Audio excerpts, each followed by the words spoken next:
Você sabe o que é o constitucionalismo? Quais as suas características e tipologia?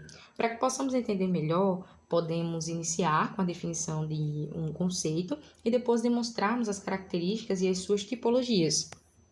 O constitucionalismo é um movimento político, jurídico e filosófico que vai surgir com o objetivo de limitar o poder do Estado e garantir direitos fundamentais aos cidadãos. Ele vai se basear na ideia de que o poder estatal ele deve ser organizado, controlado e limitado por uma Constituição, que se torna, dessa maneira, a lei suprema de um Estado. Essa essência traz a ideia de que o constitucionalismo ele vai buscar assegurar que os governantes eles estejam submetidos a uma lei, impedindo o absolutismo e assegurando as liberdades individuais. Como características do constitucionalismo, podemos destacar a supremacia da Constituição, com a ideia de que a Constituição ela ocupa o mais alto grau na hierarquia normativa, sendo superior a todas as outras leis. Em segundo, podemos destacar a limitação do poder, que vai estabelecer limites claros aos governantes, distribuindo o poder entre órgãos do Estado, como executivo, legislativo e judiciário, impedindo abusos.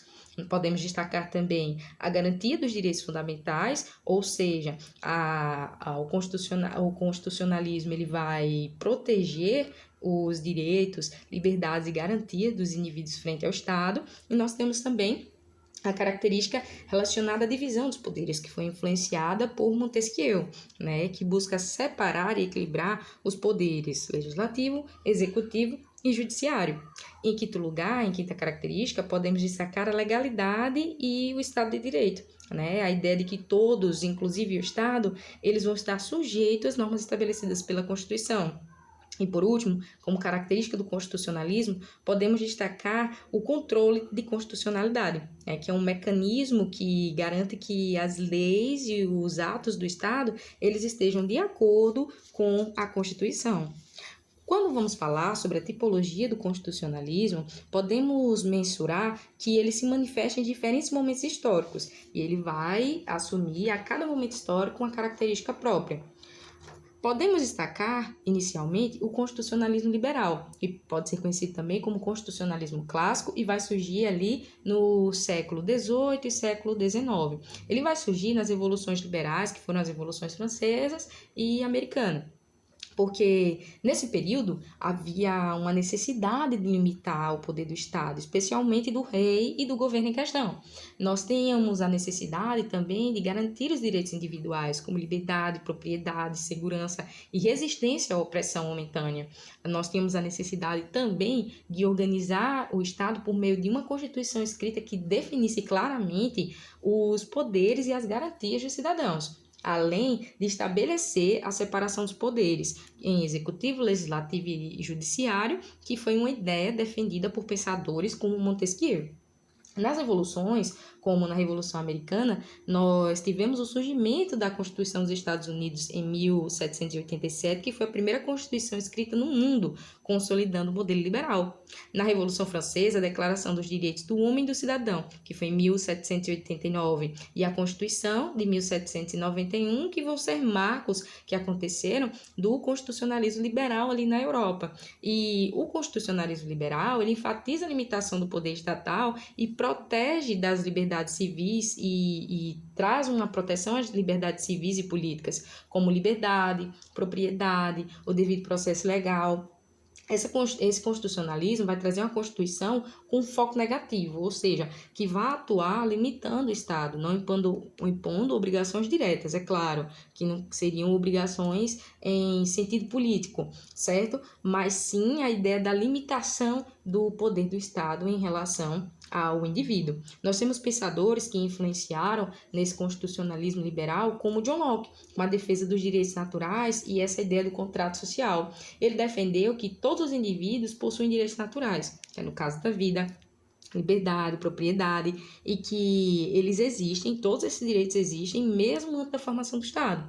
O Estado ele surge por meio de um contrato social, no qual os indivíduos eles vão se unir e proteger os seus direitos.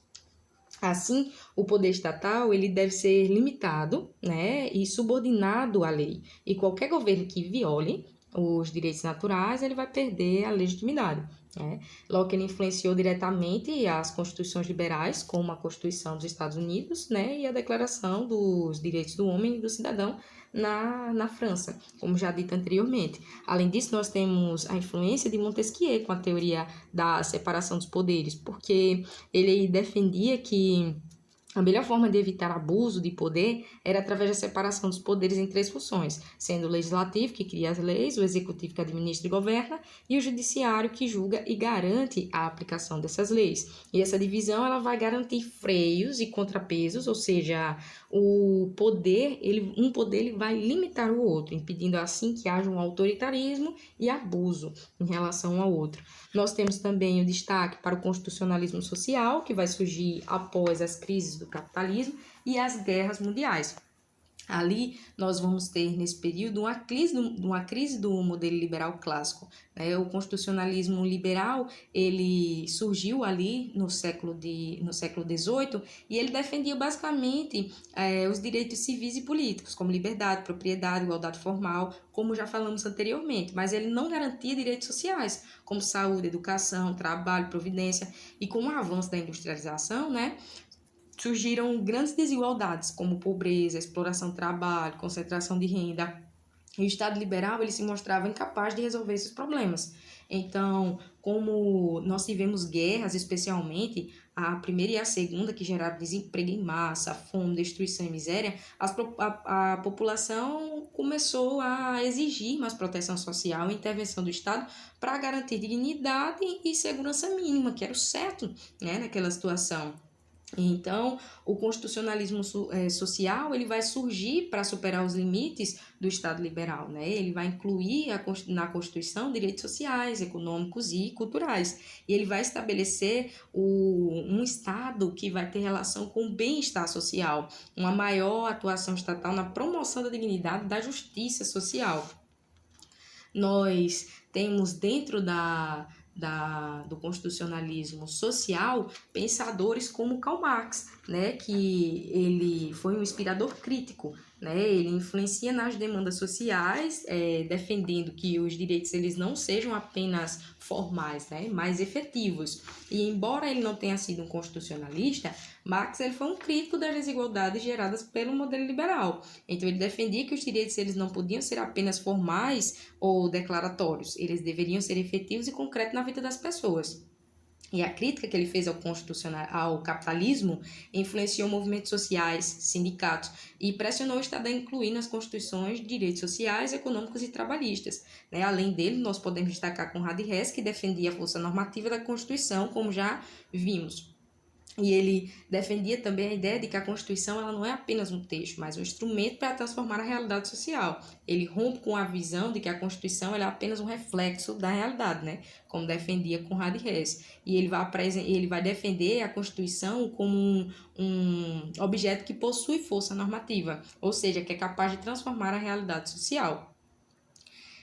Já podemos destacar, para finalizar, o constitucionalismo contemporâneo, né, que se destaca pela centralidade da Constituição e dos direitos fundamentais e surge ali no século XXI. Ele tem um fortalecimento do poder judiciário, principalmente do controle da constitucionalidade e das cortes constitucionais, né? Nós temos a valorização dos princípios, da dignidade da pessoa humana e da efetividade dos direitos nesse constitucionalismo, né? E nós temos pensadores que influenciaram, como era o caso de Ronald Dworkin, que defende que os direitos eles são trunfos, né? Eles são trunfos frente às decisões políticas.